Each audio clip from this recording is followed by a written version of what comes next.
Hello and welcome back to another iNick video. Today I'm going to tell you 2 tips in the calculator app. So you will need this app right here, the calculator app right there.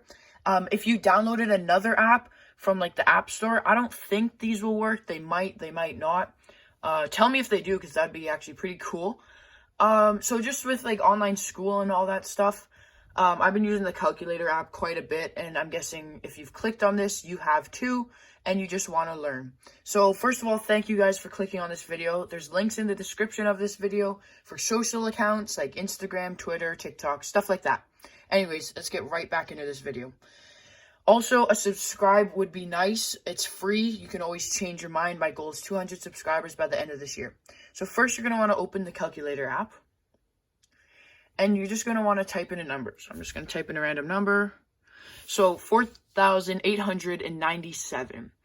Now, it's not that big of a number, but still kind of. Maybe instead of 4,897, you needed 4,893, right?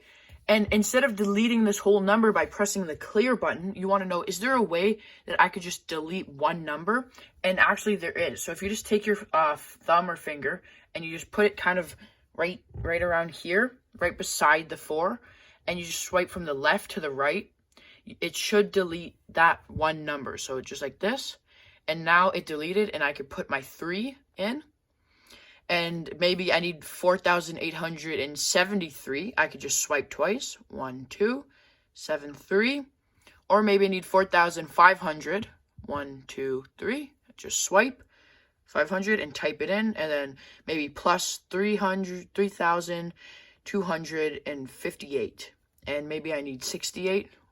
I can just swipe.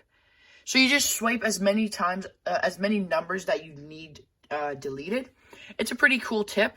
So that's just basically the first tip. And the second tip is, you might be thinking this calculator app is not good because you can only like add, subtract, multiply, divide, positive, negative, and do stuff. And maybe that's why you got another calculator app. Well, I don't know if you knew this, but if you have your phone portrait mode and you turn it to landscape mode, it gives you all these options for more like calculations. So there's all these. So if you possibly move to another calculator app because it didn't have those, well, now you do have those, and maybe you can go re-download this app and use the first tip that I showed you. So you just turn your phone this way and you just like type in your number. And you can even do the swipe trick here, but you type in your number and then you just like press buttons and stuff and do your calculations that are needed. Anyways, that's the end of this video. Thank you guys so much for watching. Thank you for clicking on this video. Once again, I said this before, please subscribe if you felt this was helpful and you want to hear more tips. It's free and you can always change your mind. It helps me out to get out there and get more people viewing, and it helps you out because I will be helping you with more tips. Anyways, have a good day. Leave a like and subscribe.